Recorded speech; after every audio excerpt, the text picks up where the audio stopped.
Hello again guys, welcome back to another Big Al Devlin video here at the House of Devlin. Thank you for tuning in. It's a bit of a different video, certainly introduction wise, because normally I just literally stick my face in the camera and start talking to you.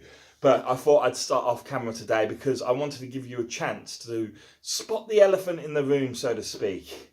It's quite hard to see, but it's a very big elephant indeed. And that is the newest addition to my sword collection. The Kurgan blade from the film Highlander. Can you see it yet? I'm sure you can. It's right here. It's pretty hard, well, it's pretty easy to miss actually the way that I had it positioned. But this is one big ass blade. Heavy as hell, big as hell, and you could do some serious serious damage with this, swinging this around.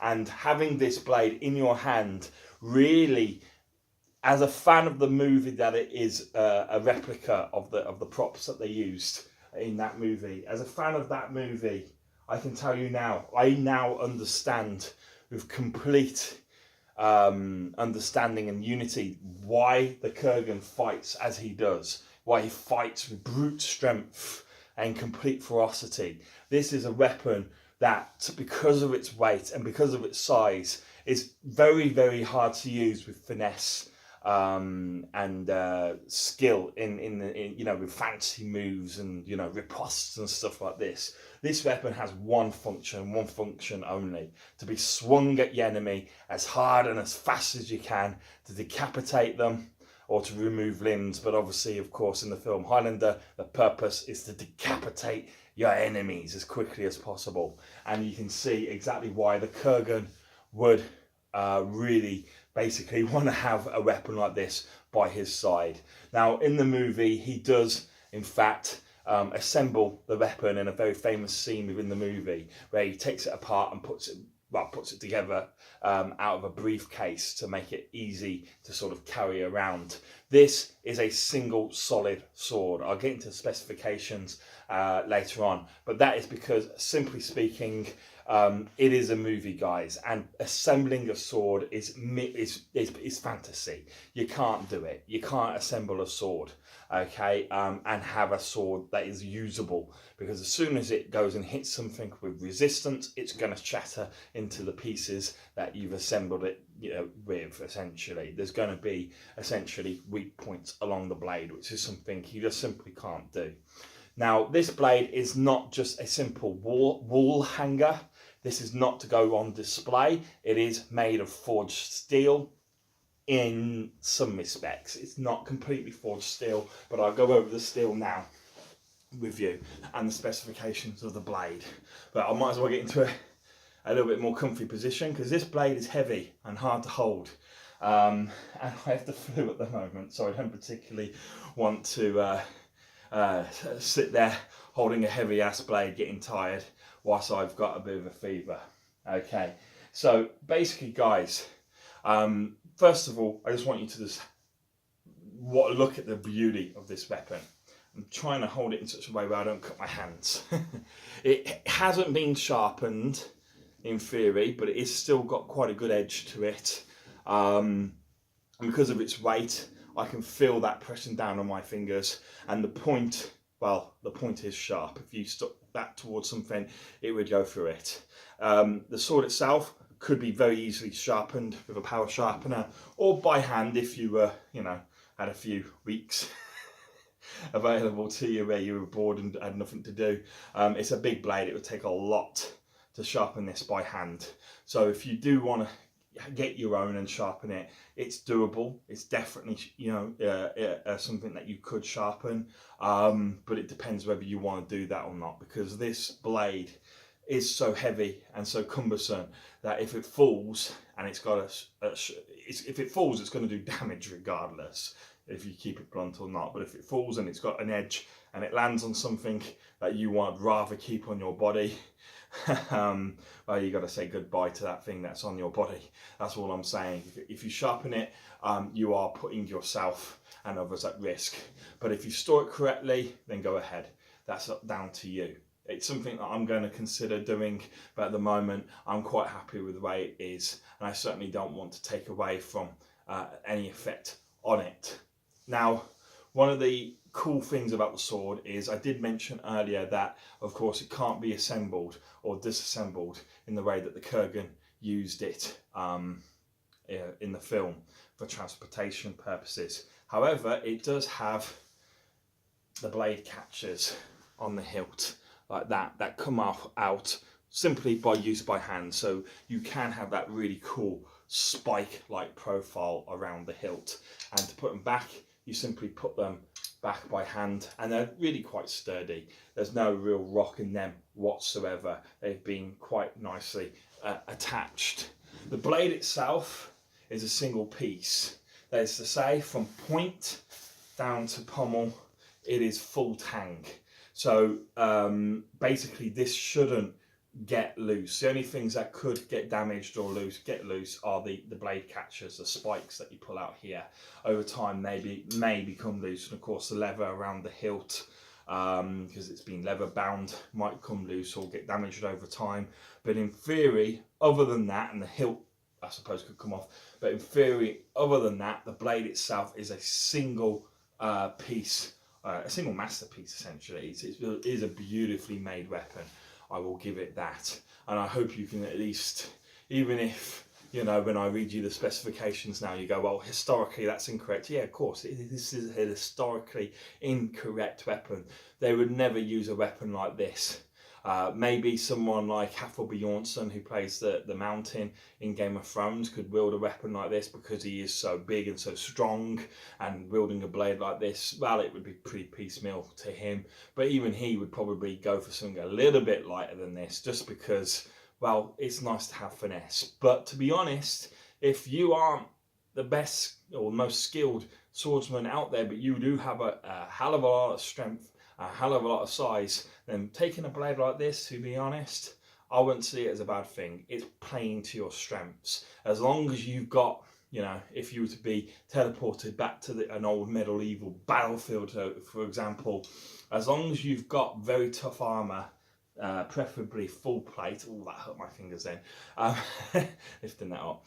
As long as you've got something like full plate or some very, very good chainmail so that you are protected, then essentially, if you don't have to worry too much about your own defence because you've got armour that will do the protecting for you, then this is a very good blade, because in theory it will defend you through its offence. So people will not want to stay in the way of this when they see it and see you swinging it at them. They are not going to want to stay in the way of it. They're going to try to parry you, and it's going to be very hard to parry because it's going to have so much force going behind it because of its weight and because of the strength of the wielder that could wield something like this effectively.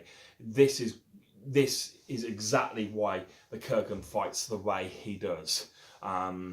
This sword complements the way that the Kurgan fights with complete ferocity and strength and power. Okay, so if you are someone like that, if you are a Kurgan, a reborn, then this would be the blade for you. Now, regards the actual sort of specifications of the blade, overall, I'll give you all its sort of dimensions in both centimetres and inches, and I'll convert the centimetres to metres, even though there's no real need there, but I'll do my best. And I'll also give you the weight in kilograms and pounds, so everyone should be pretty happy with understanding the dimensions of the blade. Overall, its length is 125 centimetres. That is from bottom of the pommel to the tip of the blade. So it's 1.25 metres. That's a long blade. Officially, it would classify, this weapon would classify as a long sword, but it's a really big long sword. Okay, so it's not a great sword, it is a long sword.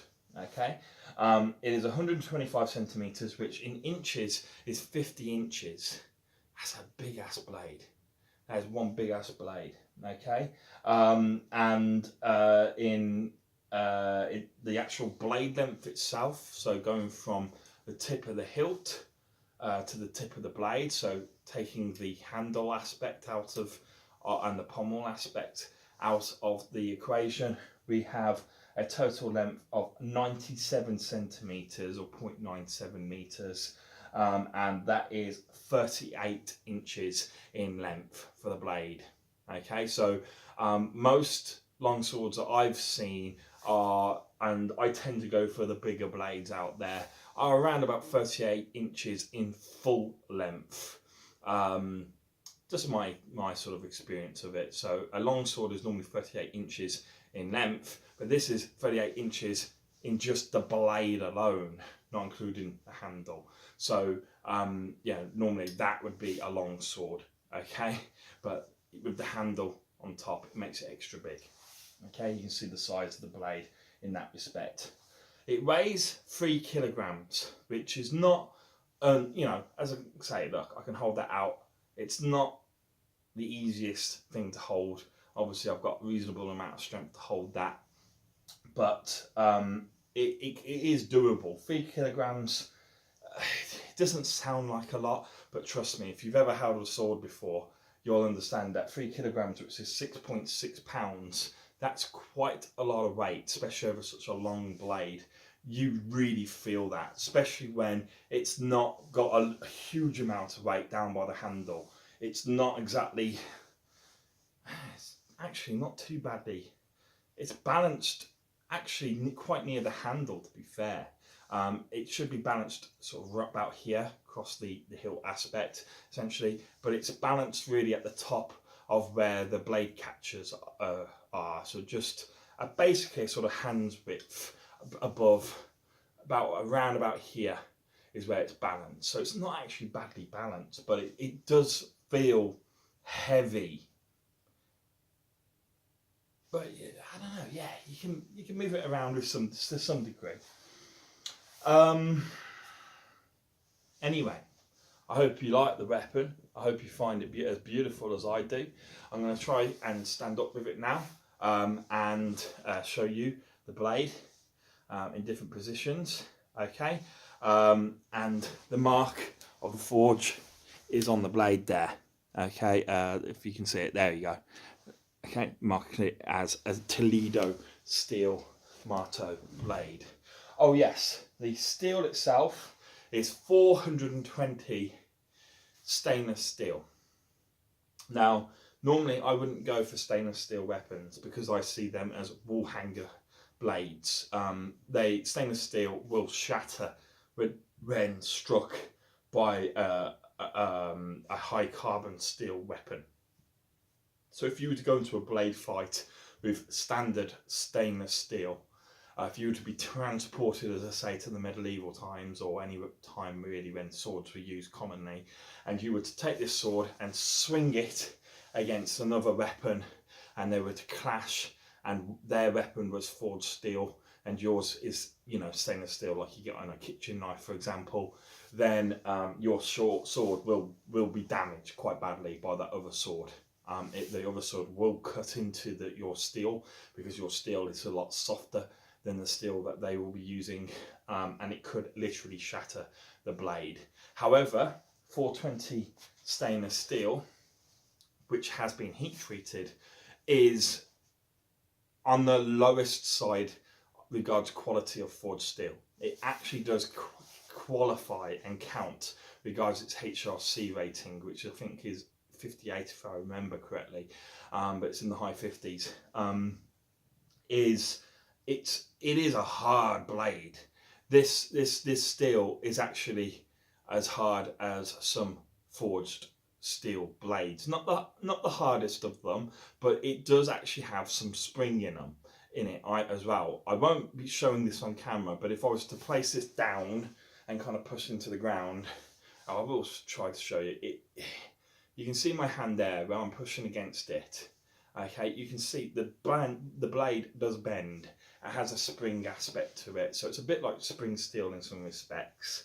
It does have the ability to bend before it breaks. Okay, and that is one of the key aspects about producing a good longsword, is that the sword must be able to bend. So when you do a piercing strike, if it goes against something that it can't get through, such as plate mail, it will not break the sword will bend, and then when you pull back, it will return to its natural shape. So 420 stainless steel that has been heat treated is as hard as most or certainly low quality forged steel. It's not the highest of, you know, carbon contents, but it does have the advantage of having chromium added to it. So during the forging process, they add chrome into the steel, and they add it to, I think it's 14%, which is the minimum required to produce a blade that would classify as stainless steel, but still be hard enough to classify as forged steel. So that's how they make it stainless steel. They add chrome to it.